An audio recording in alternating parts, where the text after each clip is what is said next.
Hello everyone, I hope you guys are doing well in this crisis. Since you all know we cannot do physically classes anymore, so I'm going to give you guys one video lecture on the topic of computer networks.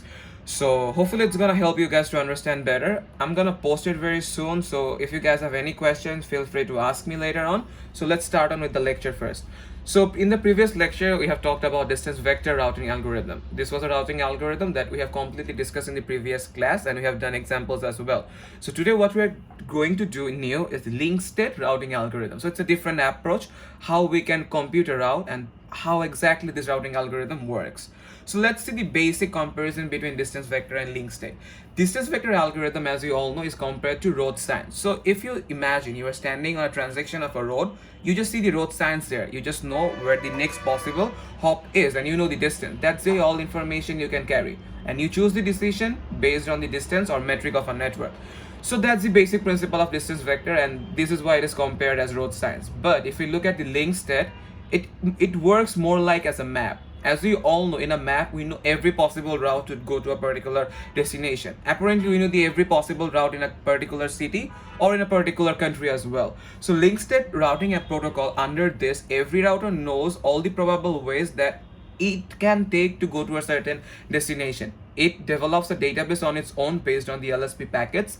LSP flooding enables these routers to get all the information about the other networks in the topology, and after that, when you have all the information, you determine the shortest path to each network. That's the basic core principle of linked state routing protocols. So this slide gives us an overview, the basic core principle difference between distance vector and linked state. So let's move on.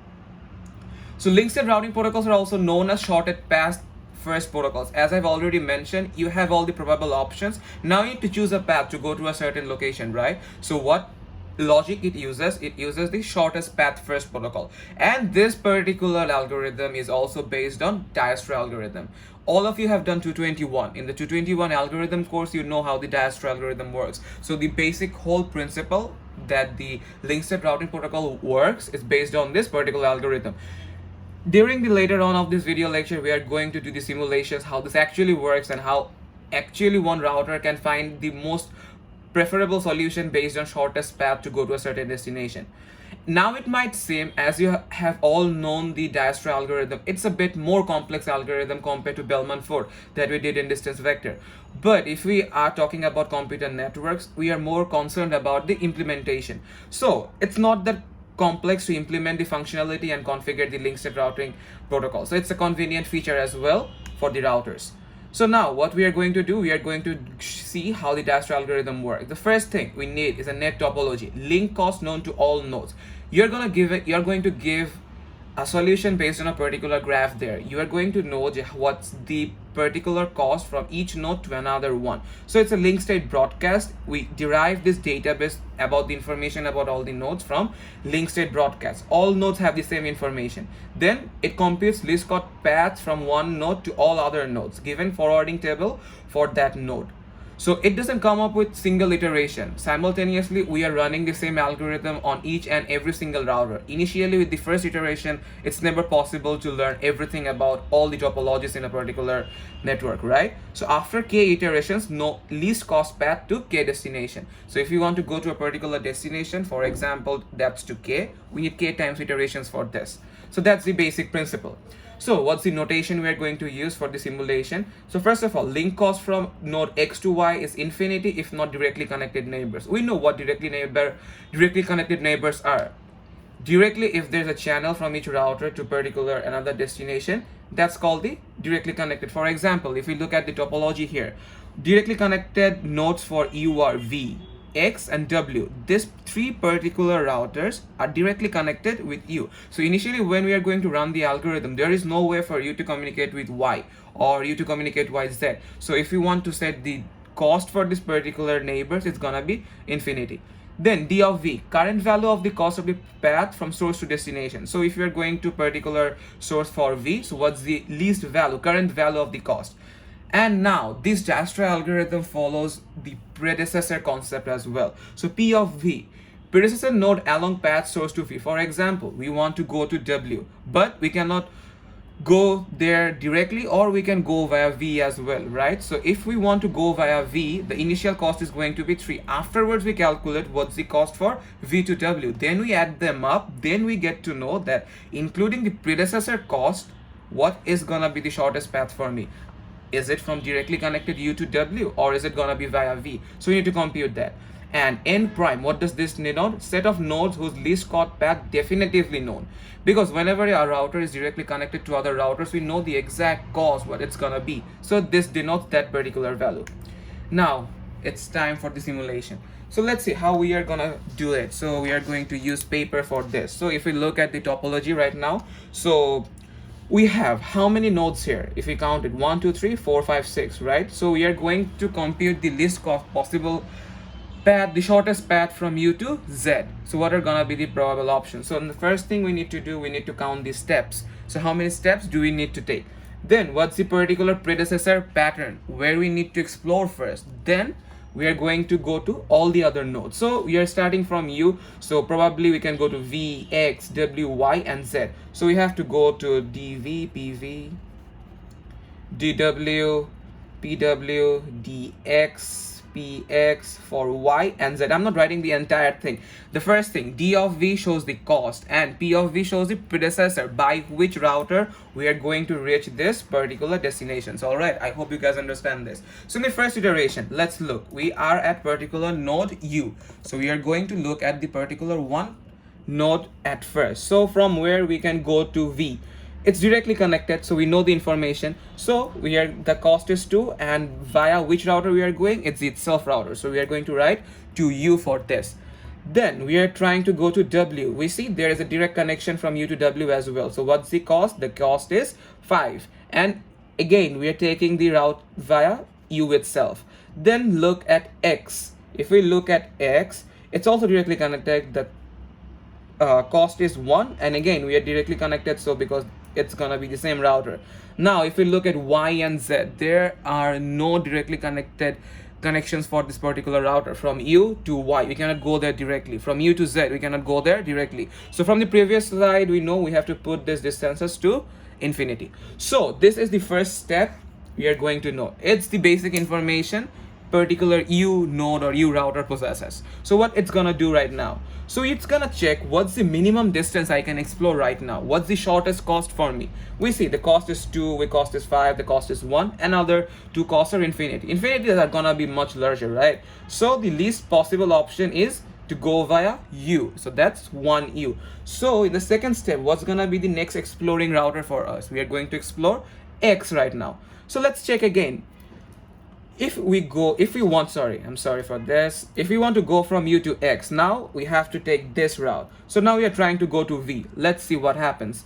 So if you want to go via U and X, first of all, the cost for U to X is 1 and X to V is 2. So if we add them up, it's gonna be 3. But directly connected cost was 2. So we are always gonna consider the least possible option. So it's gonna remain 2U. It's not gonna change here. So after that, let's look at the W. What was the previous distance? Previous cost? The previous cost was 5. We had to spend 5 amount of cost, 5 units to go to W. Now we are taking the path via X. So the cost for X was 1. So we are going there by 1 cost. Now from X to W, we can see there is a path there, and if we add them up, it's gonna be 4. So now we are going to compare between 4 and 5. Obviously 4 is the least cost that's gonna be available to you right now, so we are going to put that. And we also need to mention the predecessor node. Previously it was U itself, but right now we are accessing W not through U, we are accessing via X, so it's going to be 4X. So after that, let's see, we started from X and we are exploring X, so apparently we don't need to do anything here, it's just gonna be empty. And now let's see, previously the distance from UX to Y was infinity. Now we need to check, is there any better option right now to have? We are exploring X, is there any way we can go to Y right now? So if you look at the topology, you see there is a directly connected node from X to Y and the cost is 1. So we are not going to write here 1, the cost is not going to be 1 because we need to explore X first, right? So the initial cost for going to X is 1, and after that from X to Y it's more 1, so we are going to add them up and it's going to become 2. So 2 is for sure is smaller than infinity, right? So we need to put 2, and the predecessor node is going to be x as well. So now the last node we have is z. So let's see from x, is there any way to communicate to z directly? No. So it's gonna remain infinity as well. So now let's look at the second iteration. What did I tell you before? We need to explore the node that's gonna give you the minimum distance, right? So now let's see. We already explored u, so we are not gonna go there. The next cost is 4, then 2. So obviously 2 is larger. 2 is less. So, and that particular node is y. So we are going to explore y now. So it was previously x, ux. Now we are gonna add y. So we are going to recompute the entire thing. As we all know, it's directly gonna take, so it's not gonna take more. So the previous value we can directly put it here. But now let's see, is there any better way to reach w via u, x and y? Let's see. U to x cost is 1, x to y the cost is 1 again, and now from y to w there's a direct connection, and the cost is 3. Previously the cost was 4, and that was via x. But right now we have a value 3, which is for sure less than 4. So now we are going to take this route. So now we are going to put the value of cost as 3. And what is going to be the predecessor node? It's not x anymore. The previous node is y. So we are going to explore w from u via x. After that, y. Then we can reach w. You get it? So it's gonna remain these values are not gonna change for this particular topology. So now let's check. We are exploring y right now. Is there any way that we can access z? Now we see there is a directly connection. So now we can explore z finally. Previously all the previous values was infinity, but it's not gonna remain infinity anymore. So let's calculate it. We see it's 1, 1 and 2. So the cost is going to be 4, and we are going to explore this by y. So the previous node is going to be y. So now let's check again. We have already explored this one. We don't need to do it. U is already in the topology, in the route as well. So we need to compare 3y and 4y. Obviously 3y is less, right? So we are going to take that particular route. Before that, we know that there was a particular value called 2u as well for the node v. So if you want to explore v, so we can also put this as uxyv. It is gonna come from this 2y, 2, 3, 4. From this particular 2 value, it's the minimum cost here. So we are going to explore that right now. Previously, there was something in the route that was not explored. The previous costs were also same, but we chose a path to go for something new. But now we can see if we compare 2, 3 and 4, 2 is the minimum value. So we have to explore it right now. So uxyv. So if you see it, it's not gonna change. This value is gonna remain the same. This value is gonna remain the same as well. So after that, when we have done exploring v as well, now we see 3 and 4. So now we are going to take this 3 value. So now we are going to explore w. So let's check if this value is gonna change anywhere. From this one is not gonna change. This value is not gonna change as well.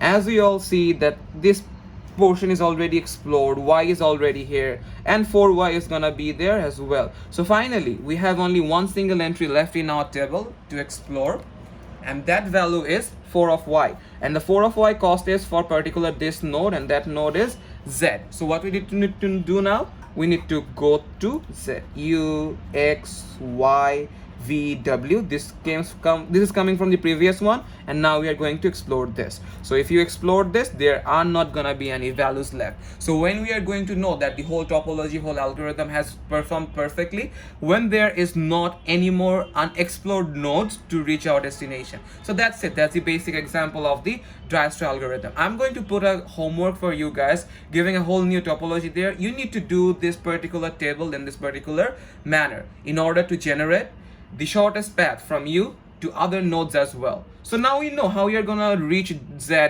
and what's gonna be the path particularly. So that's the whole principle of this link state protocol.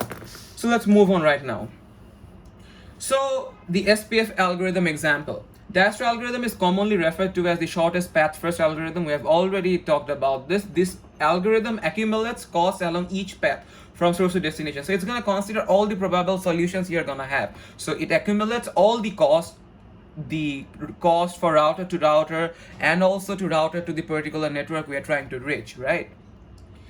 So to illustrate how SPF operates, each path in the figure is labeled with an arbitrary value of cost. So in order to perform this algorithm, what we need to do, we need to know the exact cost here. There is no way to assume anything. Whenever you perform a topological algorithm implementation, you know the you need to know the cost from each single node and from that particular router to that network as well.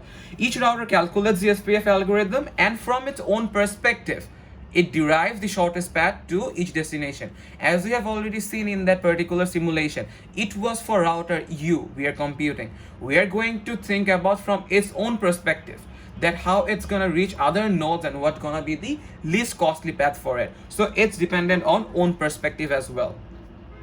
So for example, the cost of the shortest path for R2 to send packets to the LAN attached to R3. So what we are trying to do, we are trying to send from R2 to R3. So let's see.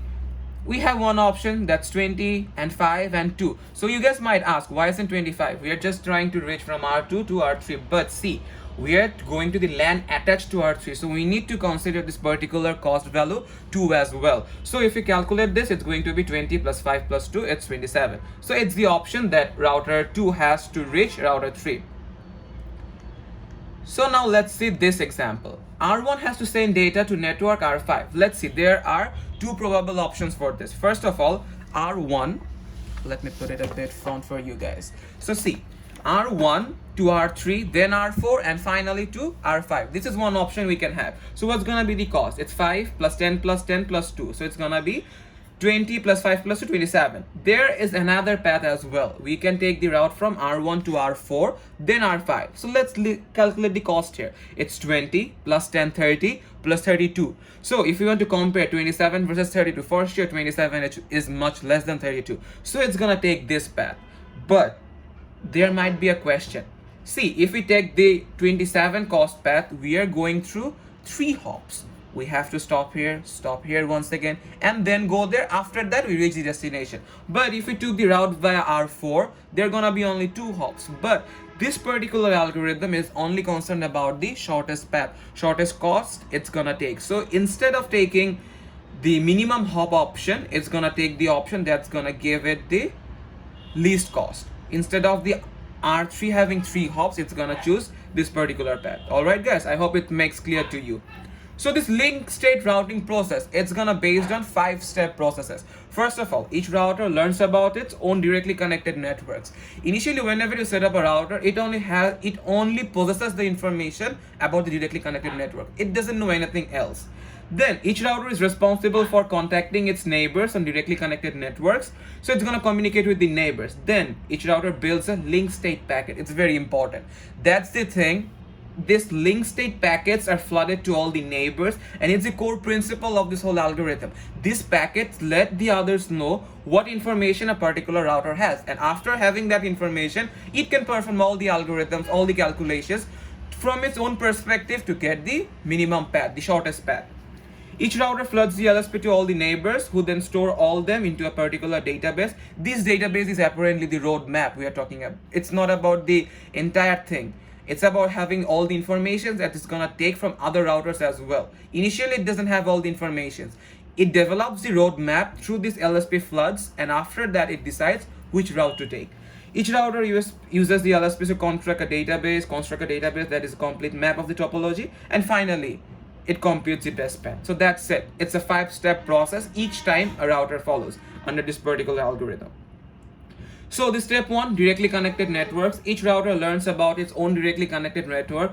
When a router interface is configured with an IP address and subnet mask and activated, the interface becomes part of the network. Regardless of the routing protocols used, these directly connected routers are now part of the routing table. As you have already done in the lab, we know how to configure a particular interface, right? We need to go to the config terminal, then we enter to a particular interface. Then what we do? We put a certain IP address and subnet mask. Whenever you do this configuration, at that moment, it's directly connected there. You're gonna see C in the routing show IP protocols if you use other showing commands as well. So directly connected becomes whenever you configure it going to that particular network. And regardless of the routing protocols you are using, the routing table is gonna have the information of the directly connected network instead of the routing protocol you're going to use there. So now directly connected networks, we will focus on the link state routing process from the perspective of R1. So it's a big topology. It's always going to be a big topology in the real life scenario. But for better understanding, we are going to focus on a particular router, that how it develops the LSP packet and everything. So each router learns about its directly connected network. So we are going to go to the simulation right now. So first of all, what we need to do, we need to communicate with our neighbors. So how do we do that? We do that by using hello packets. So each router is responsible for contacting its neighbor on directly connected networks. The router will not become aware of the neighbor unless it receives a hello packet. At that time, it establishes an adjacency with the neighboring router. So router 1 is trying to communicate it's with all the directly connected neighbors. So where is it gonna send it? It's gonna send a hello packet to R2. It's gonna send a hello packet to R3, to R4, and to this network as well. Whenever it's gonna hear back from those networks, it's gonna make the adjacency table and it's gonna send the LSP packets to this particular routers. So let's see. It's sending hello, I'm R1. It's a hello packet. It's gonna send to all the interfaces that directly connected to R1. So whenever we do that, each router is going to respond as well.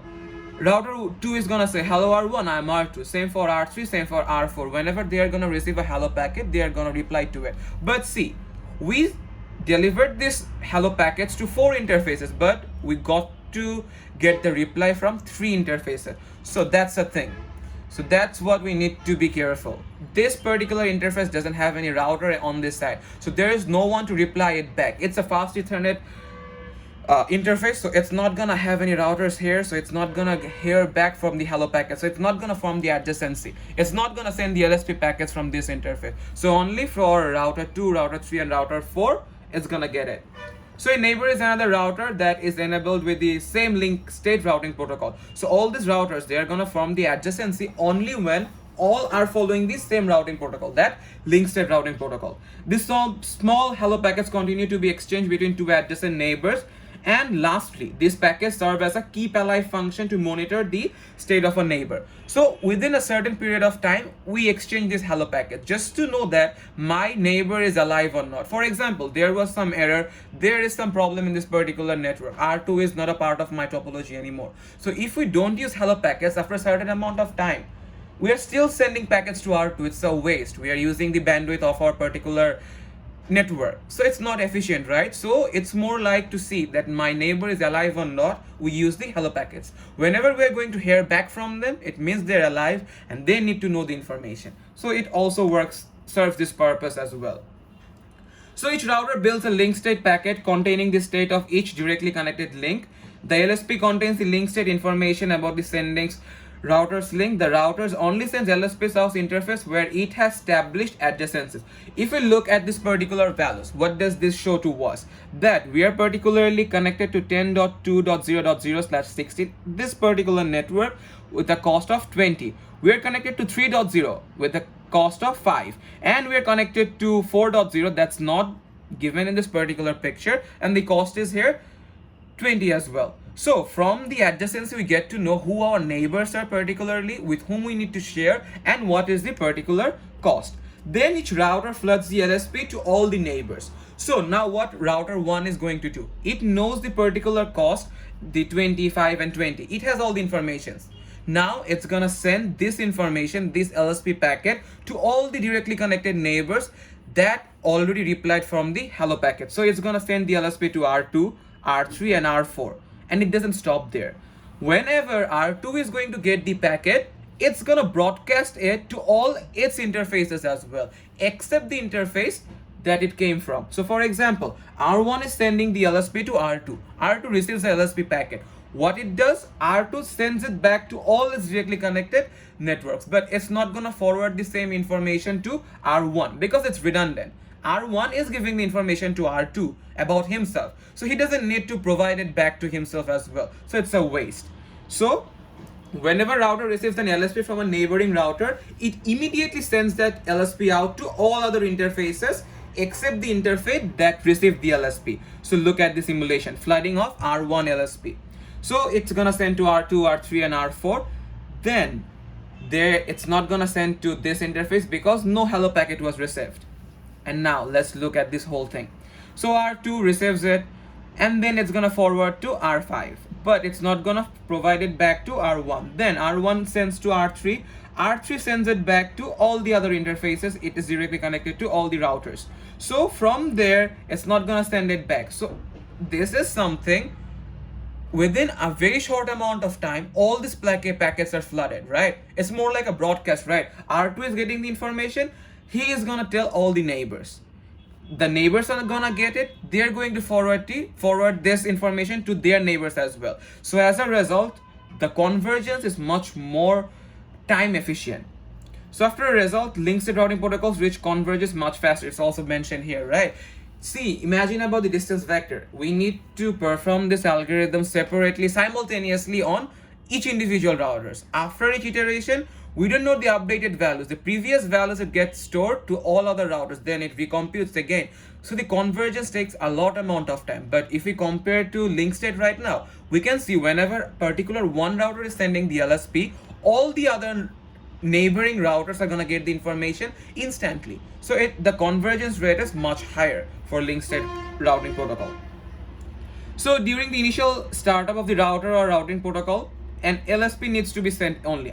There are nothing else that it can provide to other neighbors. Whenever there is a change in the topology, link going down or coming up, or a neighbor adjacency being established or broken, we need to send this LSP once again. So what do we need to do? In the initial process of developing the entire database for a particular router, we send the LSP, and as soon as the convergence is done, we know all the informations, right? So we don't need to continuously send it just to waste our bandwidth, right? But when do you need to change it? Whenever there is a change, one router might go down, might increase, there might be an increment in the cost as well. So whenever there is a change, for example, link going down or coming up, or a neighbor being established, there can be more routers directly connected to R5 right now. There might be another branch added, or there might some be broken branches as well. So whenever there is a change in the topology, we do the entire process once again. We inform our neighbors and we do the whole process, the whole SPF algorithm, how it works, we rerun it again. Each router uses the LSP to construct a database that is a complete map of the topology, and computes the best path to each destination network. So initially, this slide is also very important. Let's see what information I have being in router 1. I know all the cost and everything to my directly connected neighbors, right? But now I have been flooded with all the informations. See, I know many information. There are many certain on incoming traffic to R1, right? From R3, from R4. So I'm getting to know about the informations about other routers as well, right? So initially my tree was like this.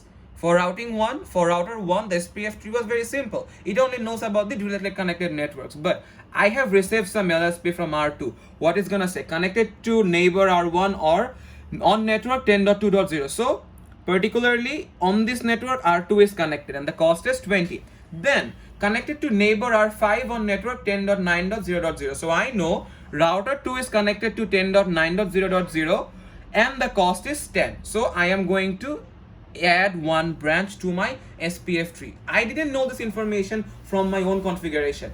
Somehow I got the packet from R2, and that packet, LSP packet, is gonna tell me the information that possesses R2 as well. So now I'm going to hear back from R3 as well. R3 is connected to 10.6 and 10.7 as well. 10.7, the cost is 10. So I'm going to add that in my particular SPF tree as well. Same goes for R4. I have the information where it is directly connected and what are the particular cost from R4 to other its neighbors, and same goes for the R5. Now this entire SPF tree is ready right now, but initially I had very few information. Whenever we are sharing the LSP packets, the convergence is much faster. I got to know from the other routers as well about their directly connected networks and the particular cost. Now I have the entire topology. Now I can decide if I go to R5, if I want to go to R4, which is gonna be the least cost or shortest path for me. So this concept is very important as well.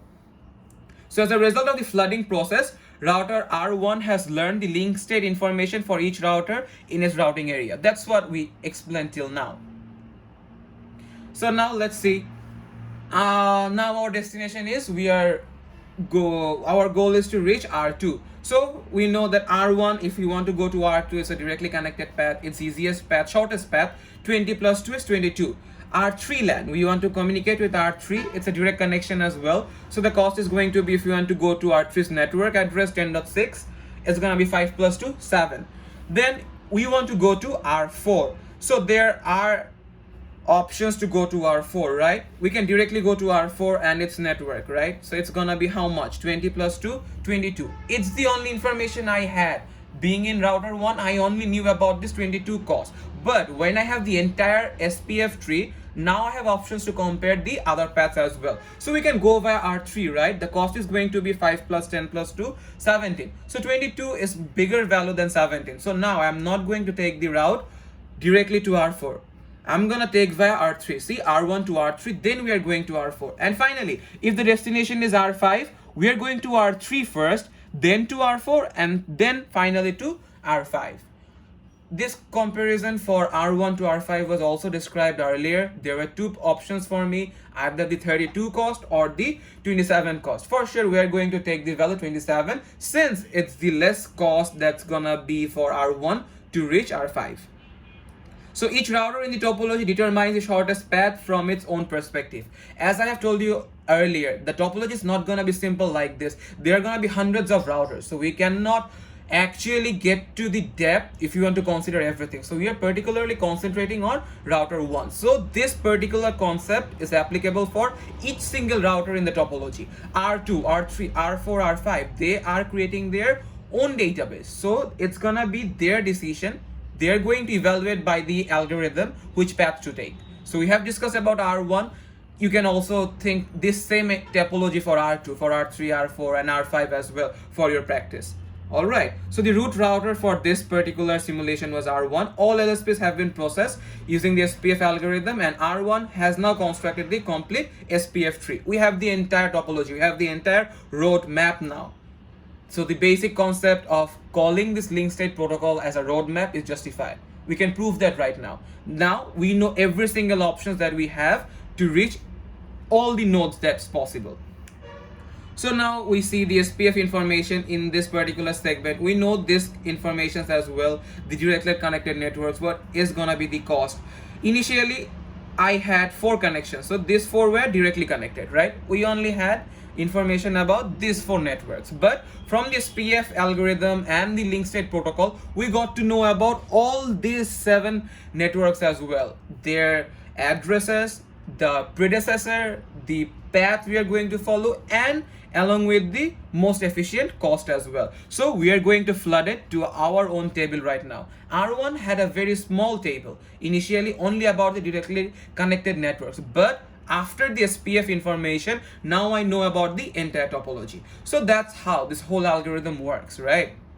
So advantages of link state routing protocols. Obviously, we are discussing about there are hundreds of protocols or algorithms available. So we are using it for some particular advantage, right? So each router builds its own topological map of the network to determine the shortest path. So it's not dependent on other routers as well. Each router has its own independent table, and with this own independent table, it gets to decide which path to take. Secondly, immediate flooding of LSPs achieves faster convergence. We have also discussed about this. Instantly, it's broadcasting to all its neighbors, all its adjacent networks that it had the adjacency. So initially, whenever R1 is sending the LSP, it's gonna broadcast it to all the networks, and other routers are doing the same thing simultaneously, right? Not only that R1 is only working, R2, R3, R4, R5, all the routers are spontaneously and simultaneously running the same algorithm. So the convergence is much faster. R1 got to know about all the routers in the initial process. LSPs are sent only when there is a change in the topology and contain the information about that particular change. So in the distance vector, if there was a change in the entire topology, we had to recalculate it. We had to send the entire table for a particular router. But in the link state protocol, we don't need to do it every single time. Whenever there is a change, we are only going to do that. So it's much more efficient. And whenever we are going to update it, we are going to change, only consider that particular change that occurred. For that particular change, is it going to change the topology? Is it going to change the shortest path? If it's true, only then that particular things are going to be influenced, or that's going to be the portion we need to change. We do not need to care about the entire SPF tree that we have built, right? So if you think about maintaining a certain topology, troubleshooting it, it's much more easier under this protocol. And hierarchical design used when implementing multiple areas. So whenever it's a huge topology, hierarchical design is always preferable. So link state also gives us that option. So that's all for this particular lecture. So I hope it helped you guys. I know it's not gonna be as efficient as we could have discussed face to face in the class, but it's what we can try right now. So give me your feedback. I tried my level best to make it clear to you guys about this particular topic. I'm going to post homework very soon about the simulation and other topologies as well, so that you guys can have a proper understanding how these routers perform this algorithm. So let me know what you guys think about this particular tutorial, and most importantly, be careful, be safe guys, be healthy, and if you have any question, feel free to ask me anytime. Thank you. Hope to see you guys soon, and stay healthy. Goodbye.